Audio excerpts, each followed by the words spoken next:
Hey, what's up? Um, so as you can see by the title of this video, wow, are things intensifying? Um, I think it's safe to say that. Well, I know in past videos, when was it? Had to be had to be a couple weeks ago now, 2 or 3 weeks ago. I made the comment of, we're seeing things happen around the world, whether it be political, geopolitical, um, or natural phenomenons, I'll say that, weather and other natural disasters. Pretty much you could, we were at the, this stuff is happening daily. Little stuff all over the place.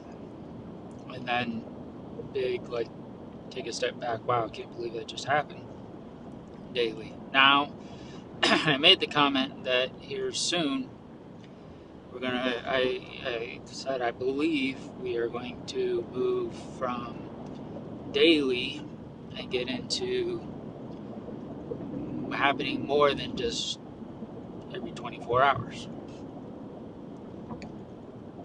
And I think it's safe to assume that we have entered that time frame.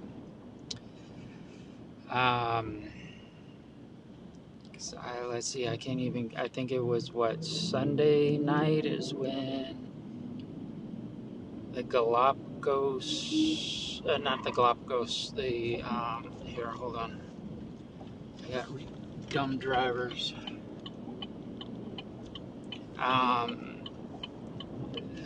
What island? The Spanish islands. Name is on the tip of my tongue. You can't get it out. But anyways, they had their volcano.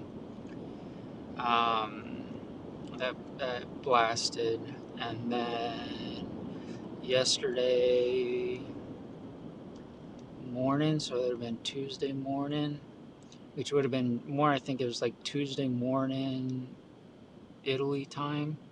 So it's less than 24, it's about 24 hours, maybe a little less. Etna blew, and that one blew, I think, like 9,000 kilometers in the air.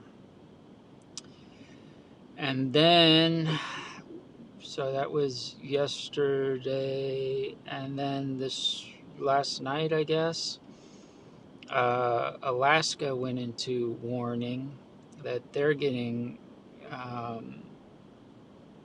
earthquake swarms where they are, and they're on red alert for a volcano blowing soon there. I guess they're at a point of it's not a question of if, but a question of when. And then what we had, you got, oh, that was the other thing. So, yeah, okay. So, yeah, now this is all started. So, Sunday night you had the Spanish Island volcano.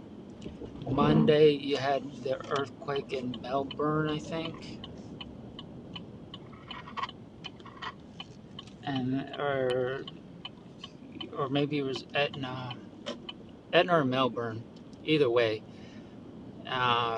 And then Alaska, and then also you've got 6 point some earthquake off the Chilean coast, as well as a 6 point some earthquake off the Nicaraguan coast.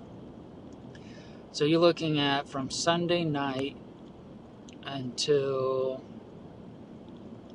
Wednesday morning. So you're looking at maybe a 52-hour time frame or so. You've got 6 different events big enough to get their own little media title on the even, well, main news media, whatever. And that's not taking into consideration the other things. Now, I've said there's one topic I'm not going to talk about, and I'm still not going to. However, there is one aspect of this that came out yesterday think it was Amir Sarfati was the first one I heard it from, and then I've heard it from a couple other sources who they got it from other different sources. So they're all saying the same thing, and that's when I tend to say, okay, this must be legit. What is it? Well, as usual, I'm like one of the last ones to freaking say anything. But Bagram Air Force Base, right, used to be the headquarters for U.S. forces in that country. The Taliban have allowed a Chinese delegate into the country and serving that air base. And by talks and things, looks like the Chinese may actually be trying to strike a deal with Taliban to go ahead and set up camp there. That is huge. I'm not sure how it's huge. Especially as I'm not exactly sure, and nobody really seems to be sure how relevant China is in the end times. But either way, something's telling me that that is huge. And when I get that feeling, I don't ignore it. So I expect some interesting things to come out of that. On top of that, it came out that the U.S., what was promised Israel in financial, whatever, donation, support, whatever you want to call it, due to some of our wonderful progressive leaders, the democratic, my bad. Sorry. I'm real sorry. Democratic Party, the U.S. is withholding that money from Israel. At this time, they are not giving it to Israel. So as of right now, it seems like our leaders have given in to the woke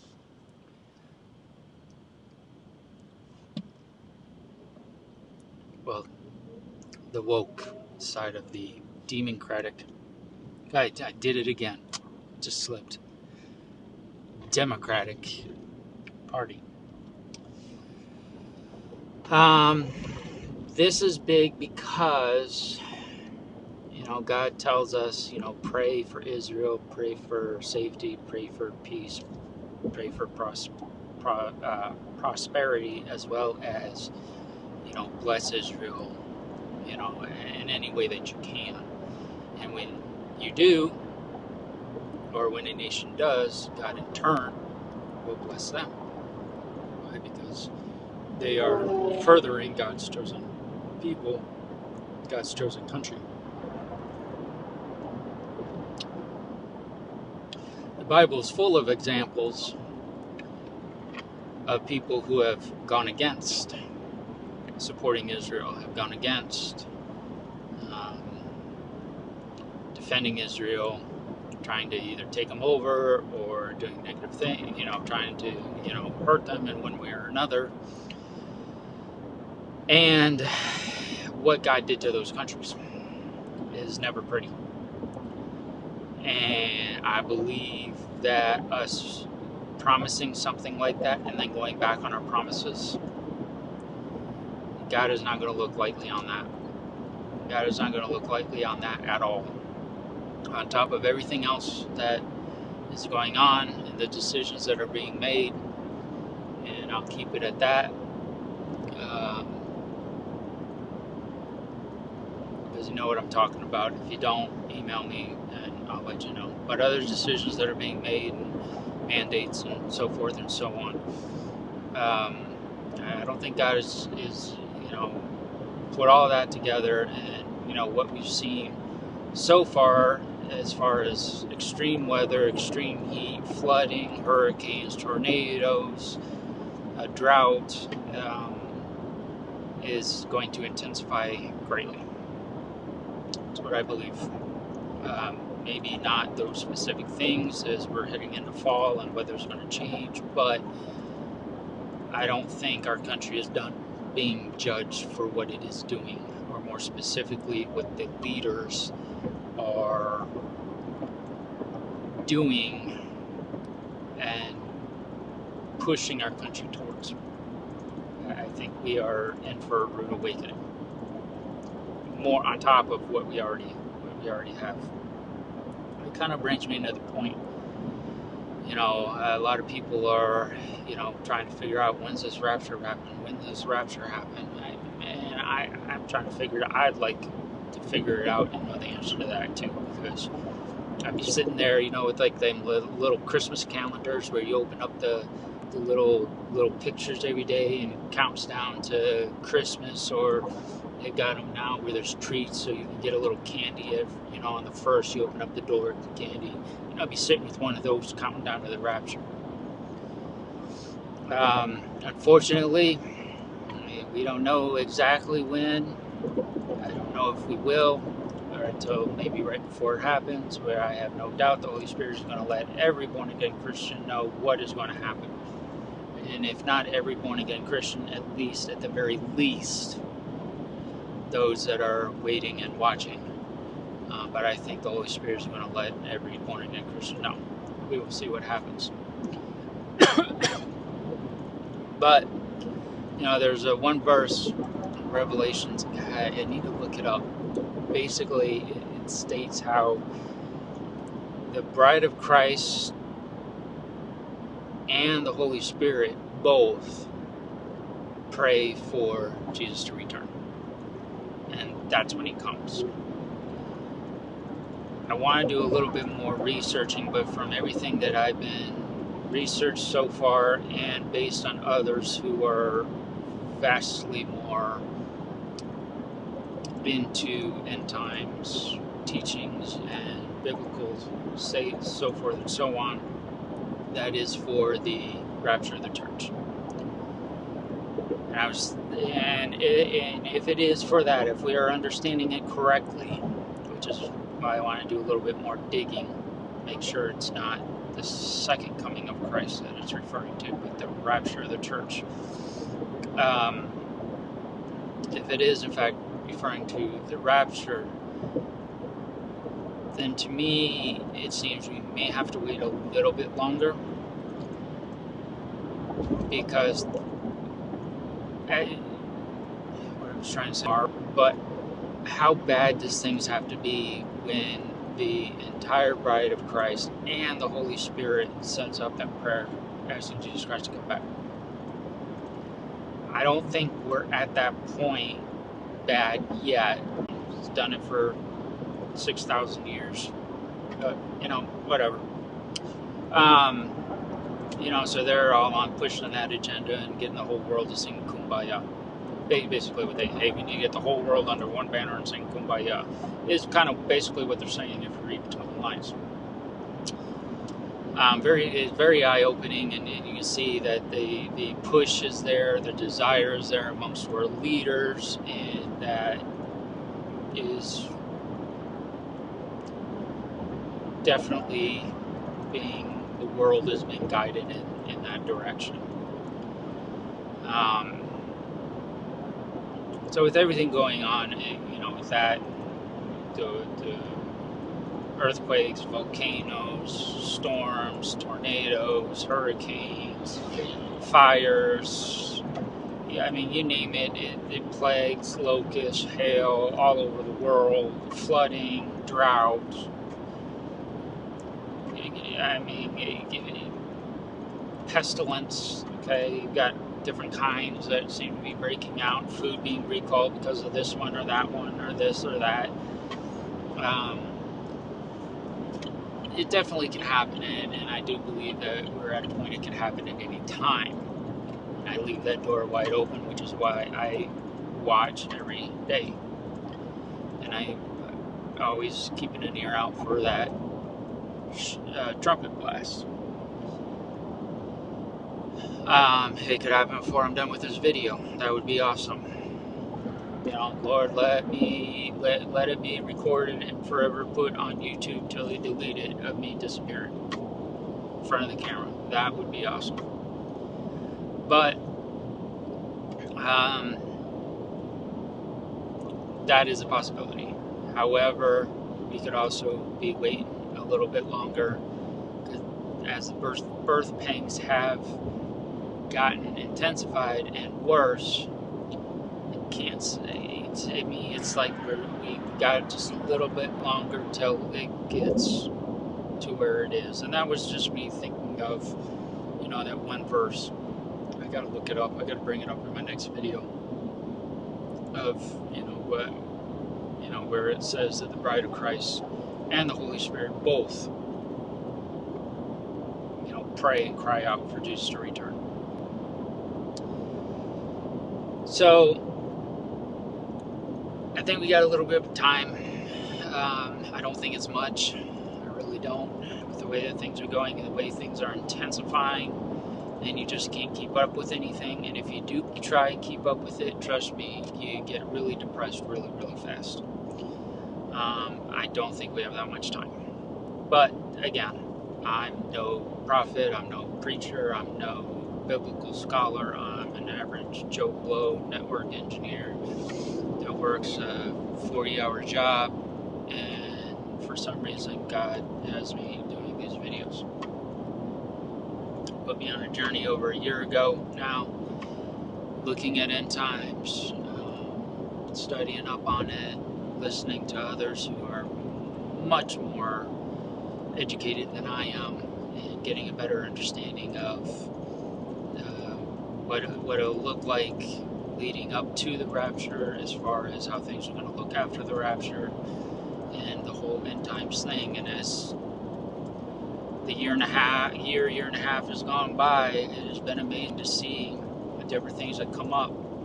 For instance, right, they can be made into any image, can talk and move. That was plastered all over the news for about 2 weeks. And once a bunch of Christians got on there saying, whoa, look at this. Could this possibly be what will be used as the image of the beast? All of a sudden, you have not heard anything more about that thing. Nothing. It's like it disappeared. But that was interesting to see come out. You've got Chrislam, that's come out in the news again, saying they're going to open in 2022, which is headquartered in, I believe it's Abu Dhabi or Dubai. Abu Dhabi or Dubai, one of the two. Basically, it's going to be a mosque, a Catholic church, and a temple, right? All in one place, headquartered at what they're calling the Chrislam headquarters, right? It's being backed by the Pope. Pope's a really good guy. About as evil as they come. But anyways, he's setting up that because, ultimately all serve the same God. No, they don't. No, I'm sorry, they do not serve the same God. But that's, interesting to see what the one world religion is going to look like. And then, of course, you got cryptocurrency that's being, pushed, and world leaders calling for it, and so forth and so on. So you're seeing the one world currency coming up. So it's just over the last year and a half, just seeing all these different things, and wow, yeah, check mark. Okay, this is just not a coincidence anymore. It's been very interesting. So I'm definitely looking forward to the time Jesus comes and gets us. I'm ready for it. I hope you are too. But anyways, those are some things I wanted to bring up, being that it's been about 24 hours since my last video, and we had the Alaska warning, and Chile, earthquake off Nicaragua. Definitely be watching, keeping an eye out. Jesus is coming back soon. He's coming for his bride. Don't be caught asleep. Be watching, just like he told us to. Keep your lamps full. Keep watching. It's one of these days we are going to be out of here. So I just want to share those things with you, encourage you. And if we are still here, I'll see you on the next video.